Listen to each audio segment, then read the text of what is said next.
Hola David, ¿cómo estás? Hola Lila, muy bien, ¿y tú? Bien, hoy estoy feliz porque tenemos un nuevo tripulante en la nave. Oh, un nuevo invitado. Cuéntanos de quién se trata. Sí, nos acompaña en la nave Edsel Laucho, que es científico de datos que trabaja en el banco más grande de Colombia, Bancolombia. Me encanta su perfil porque se especializa en el desarrollo de modelos financieros y automatización de flujos de Big Data. Y me encanta porque lo conocí en una comunidad de Discord y me encantó el hecho de que cada palabra que decía sumaba valor a la comunidad y se ve que tiene mucho para aportar a la comunidad. ¿Qué te parece, David? Increíble, pues bienvenido Edsel. Hola, Hola Edsel, bienvenido a la nave. Ajustate los cinturones. listo, listo, ya me lo ajusto. Bueno, bienvenidos datanautas. Bueno, ahora despeguemos. Estamos listos para el despegue de la nave de los datanautas. Hola, mi nombre es Lila Mi nombre es David y y juntos juntos iniciamos iniciamos el el viaje viaje al al universo universo de de la la ciencia ciencia de de datos. datos.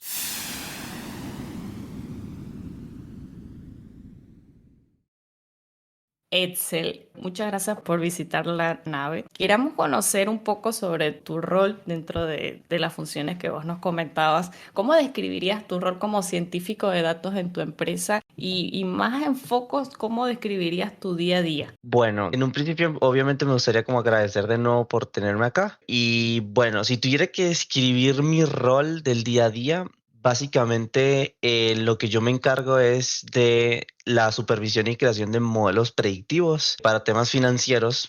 Y específicamente como de propensión de compra. Es decir, bueno, se quiere como tener un modelo que pueda predecir cuál es la probabilidad de que alguien me compre un tipo de producto. Ese es como por una parte, y ya la otra parte es un rol quizás un poco más como de ingeniero de datos. Me encargo más de la parte de automatización, de creación de flujos como para evitar que precisamente hayan procesos que se hagan manualmente. Entonces tengo esa dualidad en mis roles y sí, básicamente es como mi día a día. Hermoso, no sabemos por Bien. dónde empezar. Bueno, Edsel, ¿y qué habilidades consideras que son indispensables para ser un buen científico de datos o para poder desempeñarte bien en un rol como el tuyo?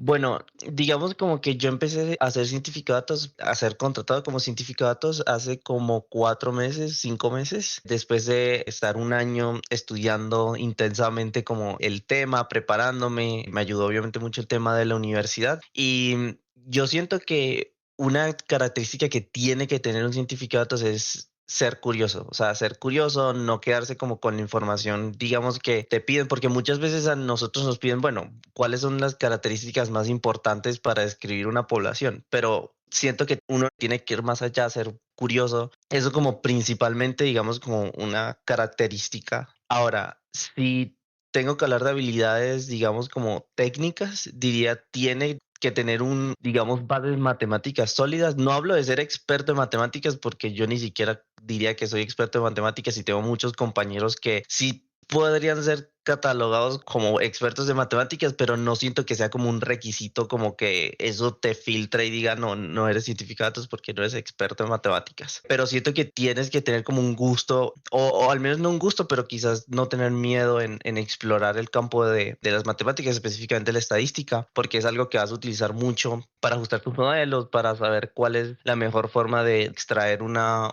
muestra de una población, si es significativa, si no, etcétera. Entonces, eso como por una parte. Y además de eso, en la parte técnica, yo siento que tiene que haber primero conocimiento de SQL, porque por lo general vas a extraer datos de una base de datos de una empresa, entonces necesitas saber cómo extraer esos datos, entonces SQL. Segundo, tienes que tener conocimiento de Python porque es básicamente el lenguaje de programación más popular para la creación de modelos, para el procesamiento de datos, para la minería de datos, etcétera. Y tercero, que me parece también muy importante, que ya cuando trabajas en el mercado, de hecho esto yo no lo sabía hasta que empecé a trabajar, se utiliza mucho el framework Spark para el Mm. procesamiento de Big Data y matemáticas en una parte, digamos, como fundamentos de matemáticas también.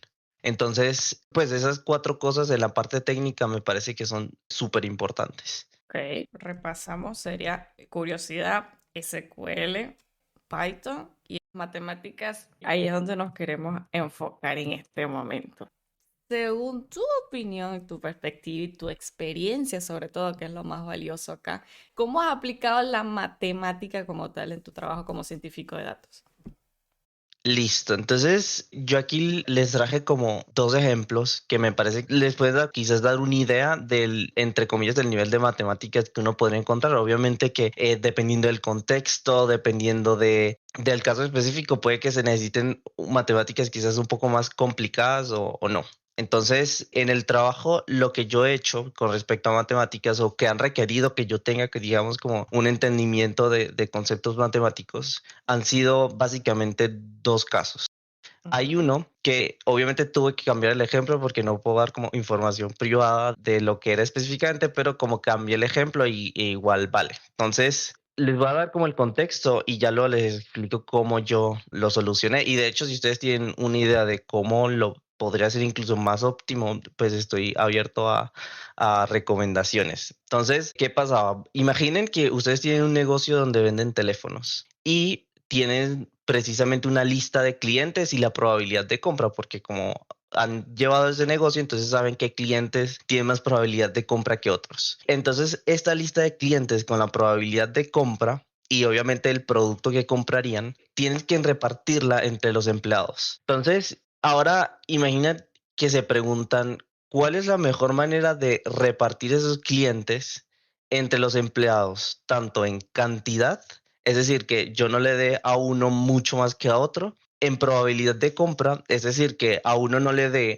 unos clientes que tienen una probabilidad de compra muy bajo y a otros muy alto, porque obviamente va a haber como un desbalance, y en valor de producto, es decir, que a uno no les dé, digamos, clientes que me van a comprar un artículo muy, digamos, con un precio muy alto y a otros les dé puro de precio muy bajo. Entonces hay que buscar cómo balancear en esas tres variables, en cantidad, en probabilidad de compra y en valor de producto, en resumen. Yo cuando tuve que afrontar este problema, entre, digamos, muchas cosas que pensé, incluso pensé en un punto, bueno, vamos a buscar una métrica, porque cuando uno trabaja en ciencia de datos, las métricas son de lo más importante porque dicen si algo funciona o no, básicamente. Yo que me imaginé en ese caso, dije, bueno, hay una métrica de tendencia central. Estoy hablando de la desviación estándar. ¿Qué dice la desviación estándar? Bueno, básicamente es el promedio de la desviación de cada uno de los puntos con respecto al promedio. Es decir, básicamente qué tan desviados están los valores del promedio. Entonces, yo utilicé la desviación estándar. ¿Por qué? Porque si yo quiero encontrar una distribución que se encuentre, digamos, lo más uniforme posible, yo puedo utilizar la desviación estándar en este caso. Es decir, yo puedo ir generando distribuciones aleatorias de asignación de estos clientes a mis empleados y puedo sacar cuánto es la desviación estándar. Y si mis datos se encuentran muy desviados, entonces sé que no es una distribución que precisamente me sirva. Entonces yo lo que tengo que hacer es iterar, o al menos lo que yo hice fue iterar. Básicamente generé, creo que fueron como 500 muestras y iba comparando, bueno, la desviación en este caso es menor que la mejor que había visto anteriormente. Sí, entonces básicamente esa sería como la mejor muestra ahora y voy iterando, iterando, como optimizando básicamente por la desviación estándar. Entonces, en ese caso uno diría, bueno, no es un concepto matemático súper complejo, pero requiere obviamente un entendimiento de, por una parte, entender qué es la desviación estándar, que en mi opinión no es un concepto súper complicado, pero bueno, es más que en la vida real lo que uno busca es tener un entendimiento, mejor dicho, de las matemáticas de manera que puedas aplicarlo a tu trabajo. Así sea un concepto como un promedio, que para mucha gente no es muy complejo, pero es tener ese como entendimiento. Entonces, eso por una parte. Básicamente el primer problema, en resumen, es un problema de optimización utilizando la desviación estándar. Eso por una parte. Y ya otro caso en donde se han utilizado las matemáticas muchísimo, sí diría que es algo mucho más avanzado, entre comillas, es básicamente que en un proyecto que esto, de hecho este proyecto no lo hice yo, lo hizo realmente un compañero que es otro científico de datos del área, pero me pareció muy interesante por la parte de matemática, que es básicamente que nosotros necesitamos predecir cuáles son los valores que otras entidades les están ofreciendo a distintos clientes. O sea, pero valor de qué? Valor, digamos, de diferentes productos. Porque ¿qué pasa? Que las distintas entidades no te dan obviamente toda la información de lo que ellos hacen con sus clientes. Para nosotros poder decir, bueno, estos clientes, cuánto les están ofreciendo en la competencia. Y esto está relacionado al primer punto. Es decir, si yo vendo teléfonos a una cantidad, cuánto la competencia le está ofreciendo por ese mismo teléfono. Entonces, como La competencia obviamente no te da toda esa información. Para eso utilizamos una herramienta que te permite aproximar curvas, que hasta donde entiendo utiliza series de Taylor, que es un tema de cálculo como para hacer aproximaciones, etcétera, de una función a partir de las derivadas. Nosotros utilizamos una herramienta iterativa donde aproximamos los diferentes valores que se nos reportaban, porque sí nos reportan unos valores, pero no muy comúnmente, no muy frecuentemente. Lo que hicimos fue, bueno, vamos a aproximar una curva utilizando series de Taylor, de manera de que nos dijera más o menos cuánto es el valor que les están ofreciendo en la competencia para esos mismos productos de teléfonos. Pero en resumen es eso. Básicamente que queríamos saber cuánto en la competencia le están ofreciendo a estos clientes. Me parece súper interesante, o rescato o resalto y le pongo cursiva y comillas a lo que dijiste de que a veces no es necesario tener conocimientos muy profundos sobre matemática en general, sino que las herramientas que conozcas las sepas usar y las sepas interpretar bien. Eso me parece que es súper valioso. Correcto, exacto. Y en mi opinión eso se aplica como para cualquier cosa, incluso es para temas de programación, que si tú sabes, digamos, un framework o no sabes el montón que hay, pero ese framework lo sabes aplicar bien, muy probablemente te busquen porque sabes aplicarlo bien. Entonces, en resumidas cuentas, siento que es eso lo que acabas de decir, que quizás no se requieren matemáticas súper complejas, pero al menos que lo que sepas puedas saberlo cómo aplicar, tengas un entendimiento, un buen entendimiento de lo que conoces. Claro, y tú ahí mencionaste dos usos muy específicos. El primero de la desviación estándar para resolver un problema de optimización Correcto. y el segundo de series de Taylor que tiene que ver más con el cálculo. Y justo estas dos áreas son las que más relacionadas están con el trabajo del científico de datos, ¿no? La estadística y el cálculo. No sé si nos puedas hablar un poco de en qué medida cada una de estas áreas afecta el trabajo del científico de datos o cómo se ve más puntualmente la influencia de la estadística en la ciencia de datos y por otro lado el cálculo, en qué parte podemos hallar más dónde está funcionando el cálculo. Listo, entonces yo recuerdo que de hecho tengo una lista, que es una lista que hace unos meses hice como un roadmap de que yo aprendí, digamos, para convertirme en científico de datos y lo que me parece que es como más relevante. Obviamente depende mucho del puesto y tal, pero digamos lo que me pareció como más estándar. Tuviéramos como que resumir qué conceptos o el tema en que estarían relacionados esos conceptos. En mi opinión, la estadística es algo que del conocimiento matemático, ese 60% tiene que estar con conocimientos de estadística. Pero ¿qué específicamente de estadística? Porque estadística es un campo gigantesco. En mi opinión, tiene que ir con el entendimiento de muestras, de cómo tomas una muestra, métricas que puedes tomar de esa muestra. ¿Por qué? Porque muchas veces pasa que tú no tienes toda la población, por ejemplo, de un producto, no tienes obviamente todo el mundo que pueda acceder a ese producto, sino que tienes una muestrica pequeña. Entonces tienes que saber esos, digamos, temas de muestreo. Ahí se incluye, y lo menciono porque me parece que es muy importante, el tema de bootstrapping, que uno tiene una muestra pequeñita y uno quiere, digamos, generar esos datos de la distribución, y si esa muestra que nosotros tenemos es lo suficiente significativa, con bootstrapping podríamos generar más datos en caso de que nos falten. Entonces esa parte de muestreo me parece súper importante. En segunda parte, entendimiento de distribuciones, es decir, entendimiento, por ejemplo, de las distintas distribuciones que existen, que hay distribuciones continuas, otras que son más discretas, cuáles son como el entendimiento general de esas distribuciones, como la distribución normal, entonces se tiene Poisson, se tiene, pues ahora mismo no me acuerdo de todas, pero binomial, etcétera. Hipergeométrica. Sí, exacto. Entonces, quizás no tener un entendimiento súper profundo de eso. ¿Por qué? Porque uno cada vez que hace Zoom se encuentra con temas más complejos, desde integrales hasta temas de teoremas matemáticos súper complejos. Entonces, pero sí tener quizás un entendimiento de que, bueno, existen distribuciones que se dividen así y así y, digamos, se aplican en estos casos, y básicamente como ese entendimiento de distribuciones. Y ya por otra parte, es quizás como entender la parte de probabilidad. Obviamente, cómo mides una probabilidad, sería como un valor esperado, qué son las distintas, digamos, como factores que pueden afectar a esa probabilidad, la probabilidad condicional.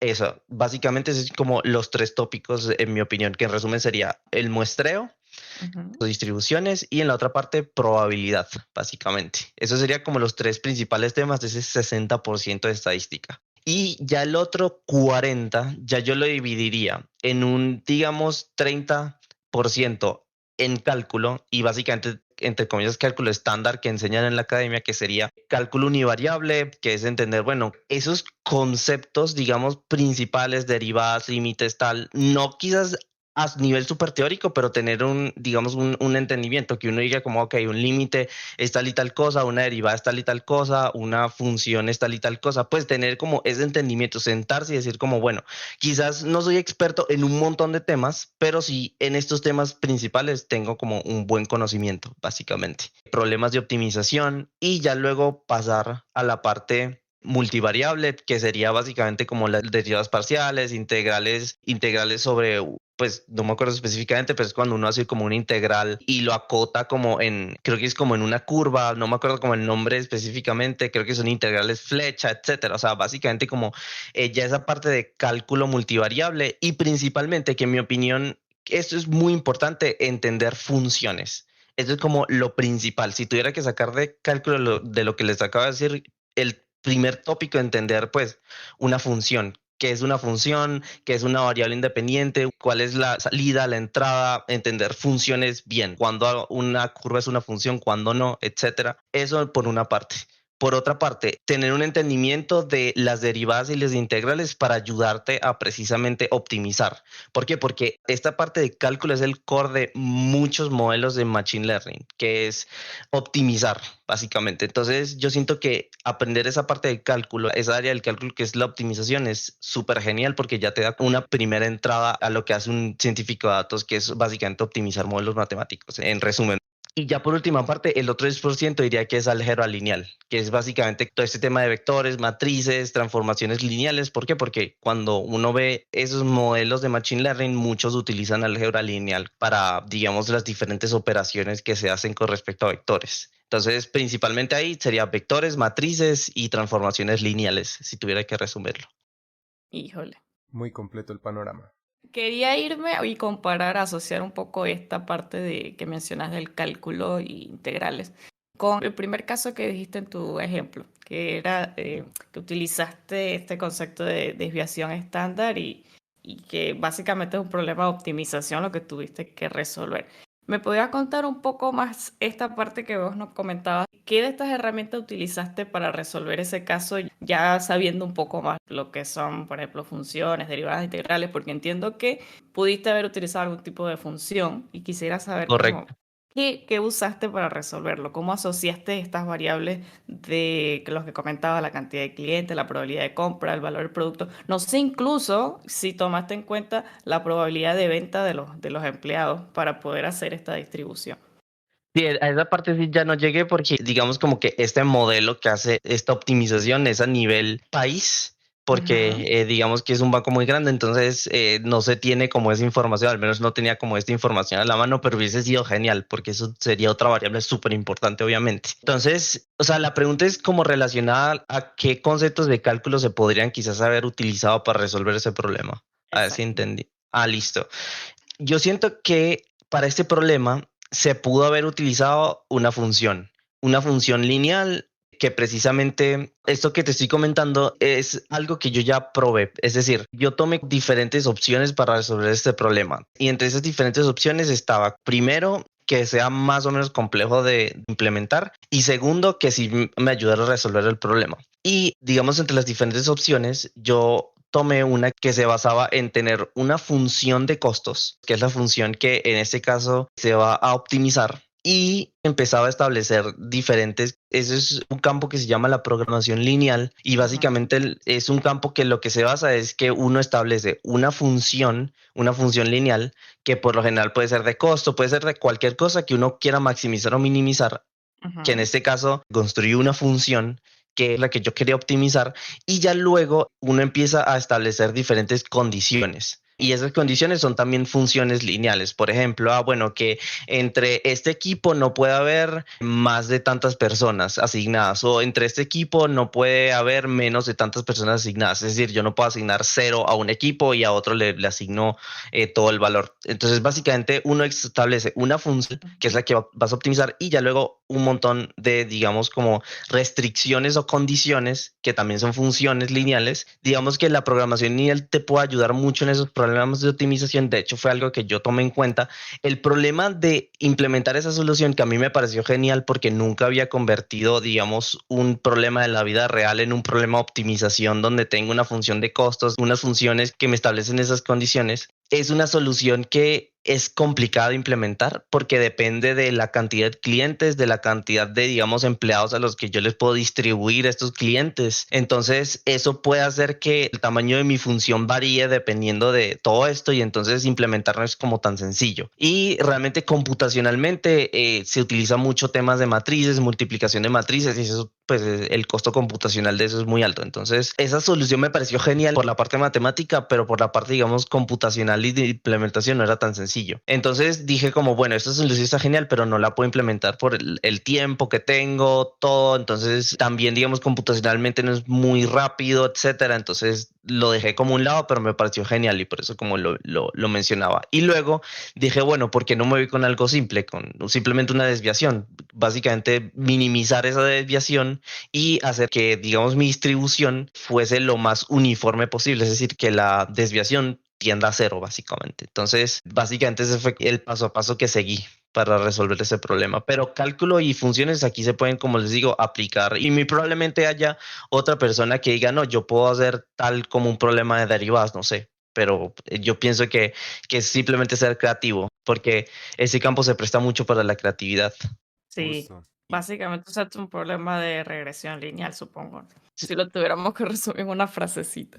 En resumidas cuentas, es como un problema de programación lineal, básicamente, que busca reducir una función, Ujú. optimizar una función, mejor dicho.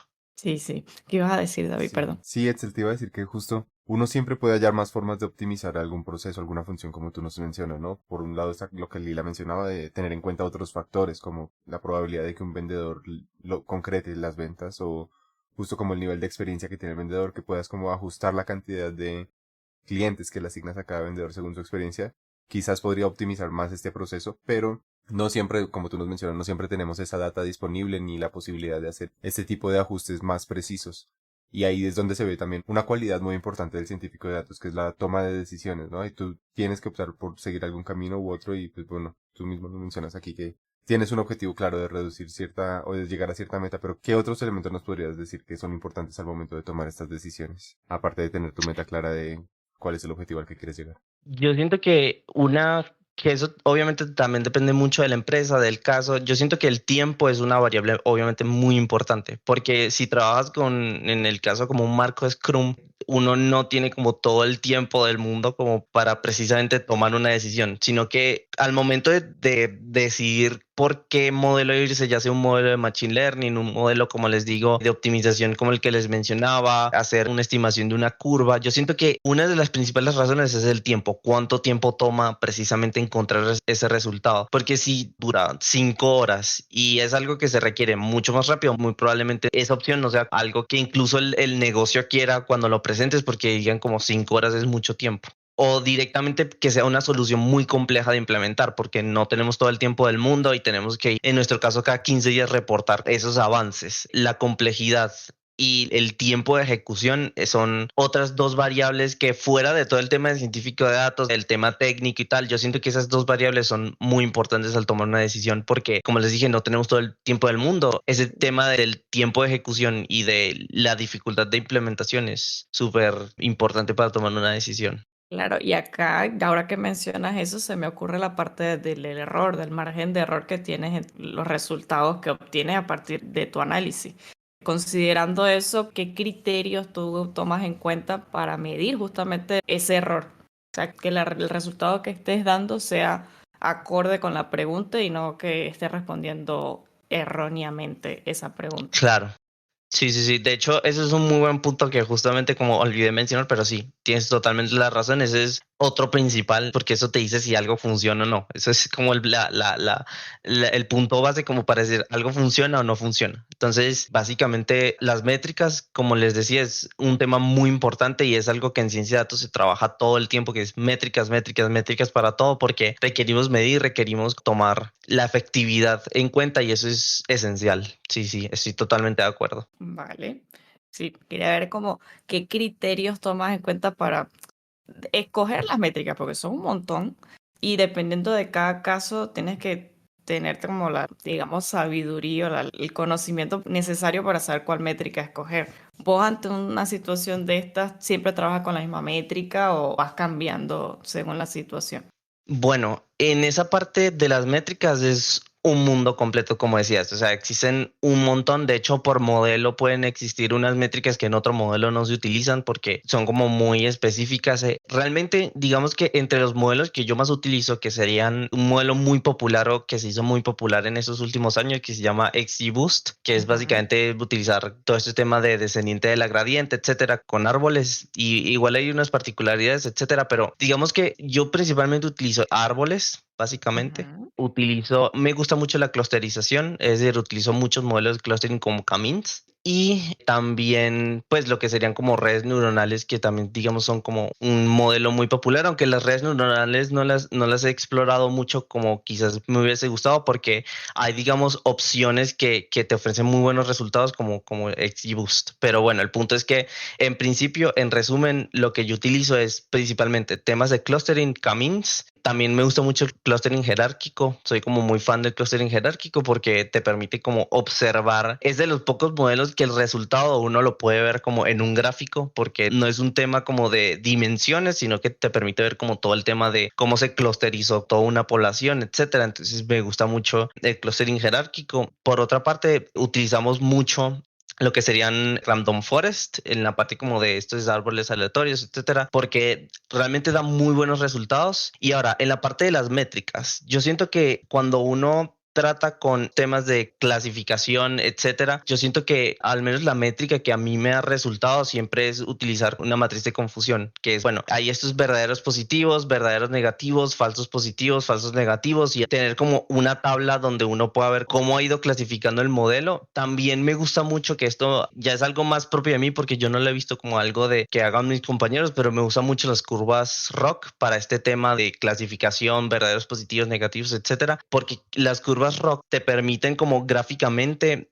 ajustar los verdaderos positivos con la proporción de falsos positivos. Entonces uno puede como decir, bueno, si escojo tal parámetro, tal hiperparámetro de mi modelo, entonces tendría tanta cantidad de verdaderos positivos y tanta cantidad de falsos positivos. Entonces uno puede como balancear para encontrar cuáles son esos valores de los hiperparámetros para decir, bueno, estoy minimizando los falsos positivos lo más que puedo y encontrando la mayor cantidad de verdaderos positivos. Por esa parte, una curva ROC a mí me parece muy espectacular. Esas son como las dos principales métricas que utilizo. Y ya entonces para la parte de clustering, realmente yo al menos no he utilizado un modelo porque mis modelos predictivos han sido más que todo para el tema de Random Forest, pero me gusta mucho primero hacer una exploración de la población como para más o menos saber qué me puedo esperar.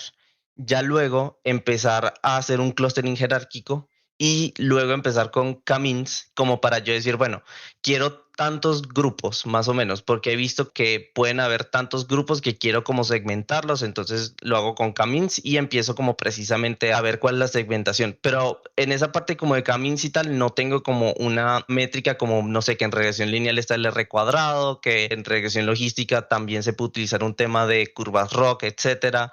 Esa parte como del clustering no lo he utilizado para temas predictivos y tal, entonces no tengo así como una métrica que diga como, bueno, utilizaría esto. Pero en la parte de árboles es lo principal, lo que les comentaba, como una matriz de confusión y curvas ROC para ir ajustando.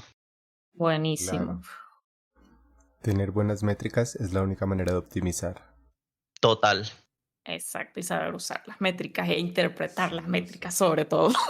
Me da curiosidad, justo otras herramientas matemáticas que podrían verse involucradas en el trabajo del científico de datos, en particular en cuestiones que involucren información sensible, es la criptografía. No sé si tú tengas algún tipo de experiencia con algo que te ayude a manejar información sensible. Realmente, digamos que lo que nosotros hacemos, porque realmente no toco como mucho el tema más de, obviamente, digamos que en el tema técnico, pues para llaves SSH, pero digamos que eso es algo aparte porque eso es otra cosa. pero lo que yo he utilizado criptografía es como para pasar datos sensibles. Para esos temas lo que nosotros hacemos es que para encriptar esos datos de nombres, cédulas, etcétera, básicamente utilizamos primero, digamos, como una llave principal y le agregamos en Python existe un montón de herramientas, creo que hay una librería que se llama Cryptography incluso, con la que uno puede como convertir esos datos utilizando alguna función, no sé, una función, creo que se llaman funciones hash y todo el tema, para convertir esos datos en datos encriptados y precisamente poderlos pasar afuera de la entidad, porque obviamente uno no puede pasar esos datos y así como así crudos, porque eso sería un problema a temas legales. Pero fuera de ahí no he hecho como más nada con respecto a la criptografía. Supongo que es un tema muy importante específicamente por temas de seguridad, pero yo no lo he explorado mucho al menos. Ya, claro. Vale, gracias. ¿Sabes qué? También te quería hacer otra pregunta. Para estas personas que por ahí no tienen mucha experiencia haciendo proyectos reales, ¿cuáles son las fuentes o las páginas donde tú obtienes datos para hacer proyectos reales? Porque ya hay, dentro de la comunidad de ciencia de datos están los más conocidos, Kaggle, Hugging Face, Datacamp, qué sé yo. Pero ¿tienes otra fuente de proyectos reales que los datanautas podrían acudir ahí para justamente aplicar todas estas recomendaciones que vos nos das? Sí, me parece muy importante quizás aumentar ese conocimiento sobre estas fuentes que están ahora mismo disponibles y que existen desde hace unos años, que sería el Open Data, que es básicamente que hay instituciones a nivel mundial como gobiernos, instituciones particulares que publican sus datos. El Open Data tiene, digamos, un estándar que es básicamente que te da los datos en un formato por lo general CSV, donde te da información real sobre un proceso. Por ejemplo, aquí el Metro de Medellín tiene Open Data, donde te muestra, bueno, cuántos son la cantidad de personas que entran, las que salen, por cada una de las líneas que existen en el metro. Entonces, el Open Data es básicamente información real de un proceso real publicado por una institución real, y que cuando haces un proyecto con información real cambia, digamos, la importancia, porque uno dice como, ok, eso es literalmente algo real y estás trayendo insights sobre un problema real que podrías llevar a la institución en caso de que encuentres algo muy bueno, puedas llevar a la empresa y decirles como una recomendación, etcétera. Entonces yo siento que para proyectos reales no me referenciaría tanto con Kaggle y eso, porque cualquier persona puede subir información a Kaggle hasta donde entienda. Entonces yo siento que para encontrar información verídica y real hay que buscar Open Data, y para Open Data hay de todo, hay desde temas políticos, hay desde temas ambientales, climatológicos, hay para todo. Entonces yo siento que es algo que uno puede explorar para precisamente como traer esa información real. También en el ámbito académico se ve mucha Open Data. Sí. Y ahora, para ayudar a los datanautas que nos escuchan, ¿qué consejo le darías a alguien que esté interesado en convertirse en científico de datos, pero siente que por ahí no tiene suficientes habilidades matemáticas? Primero, me gustaría como decir que yo siento que hay muy poca gente, o al menos que yo haya visto, que sea experta en matemática como científico de datos. Entonces yo siento que ese es como un mito que se tiene muy comúnmente, que el científico de datos tiene que ser experto en matemáticas, y no siento que sea así. Como lo decías anteriormente, eso es que al menos lo que sepas tengas como esa certeza y decir, yo puedo aplicar esto. Al menos lo poquito que sé, lo puedo aplicar. Entonces yo siento que principalmente no enfocarse en abarcar mucho, sino lo poco que abarques, que te guste, porque eso también obviamente tiene un tema de gustos, etcétera, pero que lo que abarques y hasta donde lo abarques puedas decir, sí, yo entiendo cómo funciona y lo podría aplicar en un tema real. Segundo, centrarse, en mi opinión, en fundamentos de estadística, y ya uno puede ir como poco a poco con el tema de cálculo, pero principalmente esos conceptos de estadística yo siento que uno puede ir como trabajándolo poco a poco y no requiere como niveles de matemáticas súper complejos. Ahora bien, yo sí siento que va a haber un punto donde uno tiene que obviamente entender qué es una función, porque eso te ayuda a entender los temas de distribuciones, incluso muestreo, etcétera. Entonces, no abarcar mucho simplemente por abarcar, centrarse como en entender, así sea lo poco que uno, digamos, como que estudie, pero entenderlo bien, y empezar poco a poco con los fundamentos de estadística, con esos fundamentos que muchas veces no son complicados, pero ir como poco a poco y empezando con eso, y ya ir de ahí a temas quizás un poco más complejos, como lo decía, cálculo, funciones, etcétera, e incluso álgebra lineal más adelante, porque la álgebra lineal te da la ventaja de que te permite entender cómo están construidos esos modelos de machine learning por dentro, porque muchos utilizan álgebra lineal. Entonces, eso por esa parte. Último, ser constante. O sea, la constancia es muy importante para cualquier cosa. Entonces, ser constante. Yo sé que a veces uno se desmotiva porque dice, no entiendo este concepto, no entiendo esta métrica, no entiendo por qué este modelo está haciendo esto. Hay que ir poco a poco. De hecho, hay muchas cosas que yo, aún siendo científica, pues yo no entiendo muy bien. Entonces, hay que ir simplemente poco a poco, dándose tiempo a entender que es un campo muy nuevo donde hay mucha información e ir poco a poco. Y uno con el tiempo, uno va a encontrar que esa experiencia o ese tiempo que uno gastó estudiando sirvió mucho para construir bases sólidas. Entonces, eso sería como mi resumen. Gracias, Edsel. Genial. Muchísimas gracias por subirte a la nave, Edsel. No sé si tienes alguna otra pregunta, David, si no, yo cierro. No, pues también agradecerte, Edsel. Muy interesante todo lo que nos compartiste y creo que como la conclusión que tenemos que sacar de esto es no tenerle miedo a las matemáticas. Si bien no se requiere un conocimiento profundo para entrar a la ciencia de datos, sí se requiere que no les tengas miedo. Correcto. Ese es el resumen. Perfecto. Buenísimo, muchísimas gracias, Edsel. Gracias a Thanatos por acompañarnos en este viaje. Nos vemos a la próxima. Chao. Muchas gracias por tenerme. Nos vemos.